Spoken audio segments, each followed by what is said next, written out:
Assalamu alaikum. I hope you all are doing well. So today we are going to continue our series for TS 604 practical और इसमें जो है वो हमने आज लैब 10 स्टार्ट करनी है। ओके सो इसका मेन हमने करना क्या है कि लॉजिकल एड्रेस को फिज़िकल एड्रेस में ट्रांसलेट करवाना है। ठीक है। अच्छा, अब ये जो एक पैराग्राफ है आपने इसको रीड कर लेना है। क्यों रीड कर लेना है? इसमें से MCQs आते हैं पेपर में, आपके जो प्रैक्टिकल का पेपर है उसमें। ठीक है। अच्छा, अब यहाँ पे देखें इसमें लिखा क्या हुआ है कि जो लॉजिकल एड्रेस है which this is an address which is being generated by CPU। ठीक है। जो एड्रेस आपका CPU जनरेट करेगा ना उसको कहते हैं लॉजिकल एड्रेस। ठीक है। Whereas an address seen by the memory unit that is the one loaded into the memory address register, के जो आपकी मेन मेमोरी में मेमोरी एड्रेस रजिस्टर में जो एड्रेस लोड होगा उसको हम कहते हैं फिजिकल एड्रेस, और जो एड्रेस आपका CPU जनरेट करता है उसको हम कहते हैं लॉजिकल एड्रेस। ठीक है। अच्छा, अब यहाँ पे एक और बात वो कह रहा है कि जो लॉजिकल डेटा है, जो लॉजिकल एड्रेसेस हैं वो रिजाइड करते हैं, वो रहते हैं, वो रखे होते हैं, पड़े होते हैं कहाँ पे? प्रोसेस एड्रेस स्पेस में। और जो आपके फ़िज़िकल एड्रेसेस हैं वो मेन मेमोरी में या फिज़िकल स्पेस में जो है वो होते हैं। ठीक है। ये तो था MCQs के लिए। अच्छा, अब जैसे मैंने आपको पहले भी बहुत बार बताया कि अगर आपके पास क्वेश्चन में इस तरह का आउटपुट पहले से आ जाता है और वो कहें कि भाई ये इस तरह से लॉजिकल एड्रेस को जो है वो फिज़िकल में ट्रांसलेट करें, फिर तो बहुत ईजी है।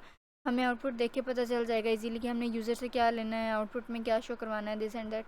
इन केस अगर नहीं आता आपके पास और ओवरऑल ये कह दिया जाता है कि लॉजिकल एड्रेस को ट्रांसलेट करें फिजिकल एड्रेस में, तो फिर उसके लिए ज़रूरी है कि ये जो कोड है इसको आपने एग्जैक्टली 4-5 बार जो है वो एग्जैक्टली कर लेना है, ताकि जो है सच पेपर में करने में मुश्किल ना हो। ठीक है।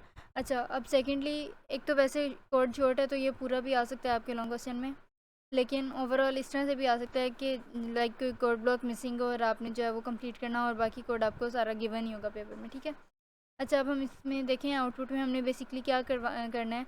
ये CD डेस्कटॉप, ये डायरेक्टरी डेस्कटॉप में आने के लिए हम करते हैं GCC। यहाँ पे हम कंपाइल कर रहे हैं। ये सब हम जो है वो लैब 2 में काफ़ी डिटेल में कर चुके हैं कि हमने किसी टर्मिनल पे अगर हम लाइक लिनक्स ऑपरेटिंग सिस्टम कोई भी उसका वेरिएंट यूज़ कर रहे हैं तो हमने अपने प्रोग्राम्स को कैसे कंपाइल और रन करवाना होता है। ठीक है।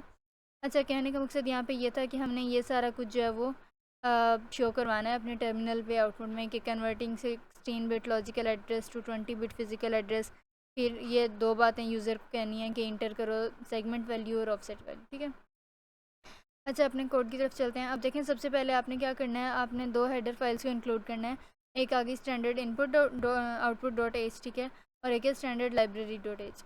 अब मेन में आ जाए। मेन में हमने सबसे पहले आते साथ क्या करना होता है कि जो भी हमने वेरिएबल्स उस पूरे कोड में उस पूरे प्रोग्राम में यूज़ करने होते हैं ना ऑन एंड ऑफ, हमने उनको जो है वो यहाँ पे लाइक मेंशन करना होता है। ठीक है।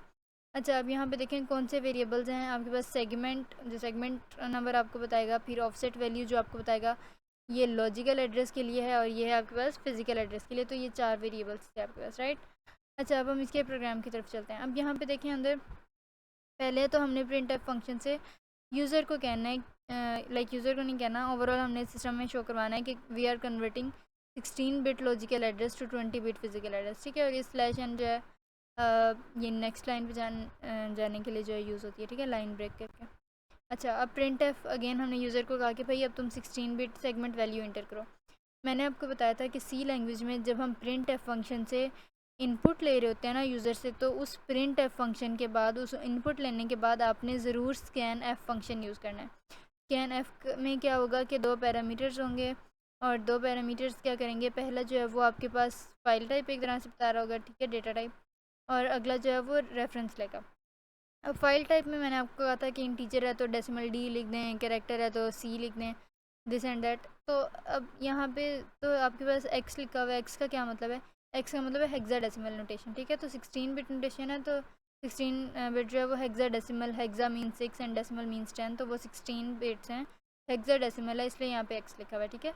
अच्छा, अब एंड जो है वो रेफरेंस ले रहा है, सेगमेंट वैल्यू जो है वो SCG हमने वेरिएबल ऊपर डिक्लेयर किया है अभी। प्रिंट एफ अगेन हम यूज़र को कहेंगे कि अब ऑफसेट वैल्यू भी बताओ, फिर again scan F function use करेंगे। अच्छा, अब देखें यहाँ पे हो क्या रहा है। Segment is equal to segment multiplied by 16।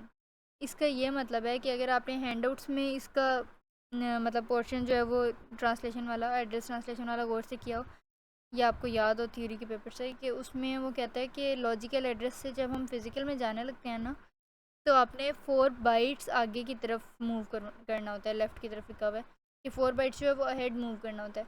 तो जो 4 बाइट्स हैं उनको हम 2⁴ भी लिखते हैं, ठीक है। अब वो जो 2⁴ है उसको हम कैसे एग्जीक्यूट करेंगे कि 2 ज़ार 4, 4 2 ज़ार 8 एंड देन 8 2 ज़ार 16। तो इसलिए एक ही बात है कि आप इसको मल्टीप्लाई कर दें 2⁴ से, या आप इसको मल्टीप्लाई कर दें 16 से। तो अब अगर हम इसको 2⁴ में लिखें तो अब यहाँ पे तो हम क्योंकि सी लैंग्वेज के साथ डील कर रहे हैं तो हम उसको एग्जैक्टली 2⁴ नहीं कर सकते, हमें पहले उसको एक्सपोनेंट्स को चेंज करना होगा प्रॉपर ये वो। तो उसका एक सिंपल सा मेथड है कि 2⁴ को सॉल्व कर लो, आंसर 16 आता है। तो सिंपल हमने सेगमेंट को 16 से मल्टीप्लाई कर दिया, ठीक है। ये तो हमने करना होता है सेगमेंट की वैल्यू के साथ। जब वो सेगमेंट की वैल्यू आ जाती है ना तो उसको हम ऑफसेट वैल्यू में प्लस कर देते हैं, तो आपके पास फिजिकल एड्रेस आ जाता है। क्या करना है कि जो आपके पास सेगमेंट वैल्यू होगी उसको 4 बाइट्स मूव करवाना है, यानी कि 16 से मल्टीप्लाई करवाना है। जब 16 से मल्टीप्लाई हो गया तो उसमें ऑफसेट की वैल्यू ऐड कर दें। तो जब ऑफसेट की वैल्यू और इस न्यू सेगमेंटेड वैल्यू को हम ऐड करेंगे तो जो आपके पास आंसर आ रहा होगा ना वो होता है फिजिकल एड्रेस, ठीक है। फिर हमने आखिर में देखें प्रिंट करवा दिया कि द 20 बिट फिजिकल एड्रेस।